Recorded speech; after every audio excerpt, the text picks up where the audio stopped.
Hello everybody, Floppy Hat Photos back here again for another amazing adventures with the almighty Bruce. And today is December 26th, day after Christmas. It's crazy foggy out. You can kind of see in the back window it's really foggy out. My glasses are fogging up right now getting back in the truck.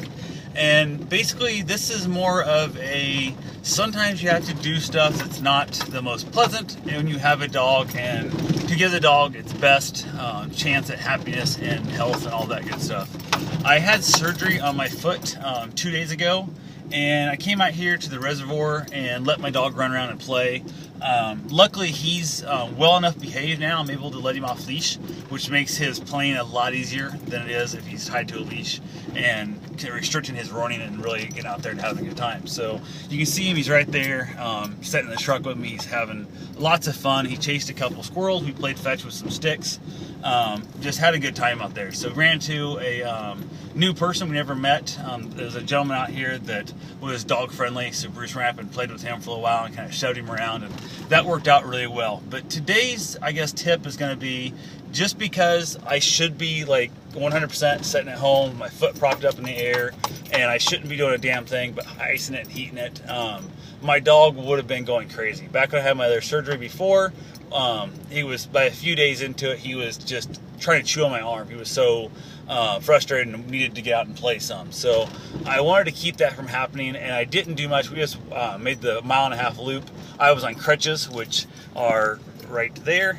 Made my whole loop on the crutches, which is awesome. You can see how he's all excited in that. He's looking for new squirrels or whatever to play with. So definitely you got to find out, if you don't have anybody else in your life that can take your dog out and run them, if you have a local dog park, that's the best. There's other dogs there you can play with and stuff, and that is phenomenal. Unfortunately though, the local dog park to me is a 2-hour round trip away, and with it being a crappy, rainy, overcast, cloudy, foggy day like this, there's virtually no chance of anybody being there. So I had to just suck it up and take the dog out.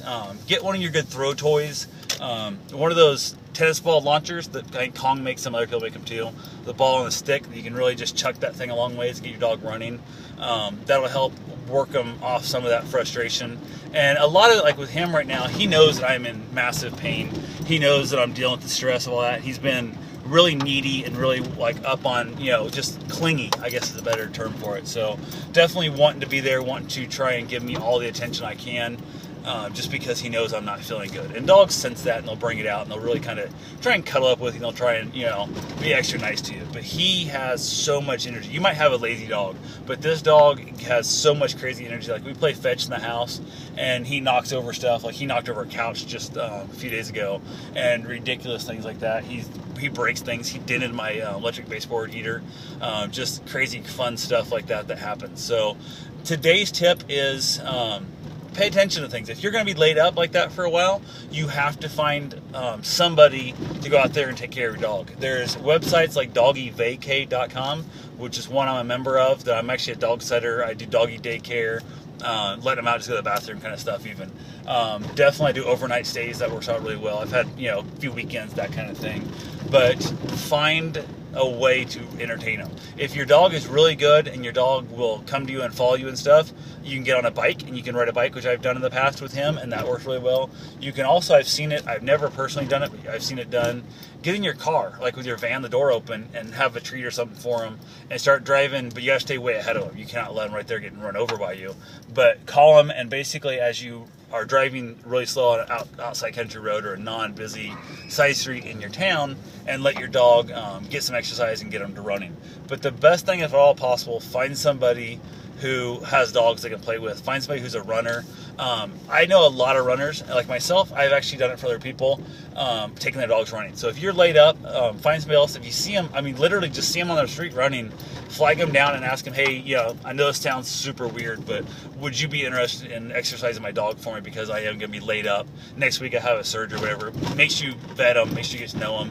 But if you're in a bigger city where there's more people like me with doggyvacay.com, check them out, and definitely, that's an awesome resource for being able to take your dog. You know, even if you're going to be at surgery that day, they'll let your dog out to go to the bathroom and take care of them also. But it was just, I guess I wanted to kind of just say that just because you're laid up or you're sick or you're injured, your dog's not. And your dog needs to be out there, needs to be exercised, needs to not be punished because you're at the moment below the weather or unable to do the fun stuff. So make sure you're not only taking your dog out when it's fun for you. You have to, this is a responsibility on an animal, especially if you get something like Bruce that's so high energy.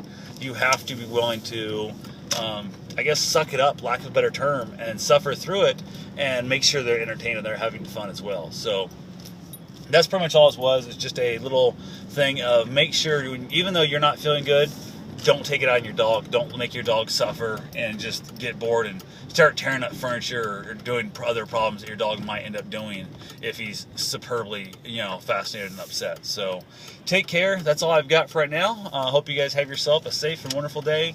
And if you get a chance, get out there and adopt yourself a dog. It'll be in your life part-time. You'll be in your life full-time, and it's completely worth it.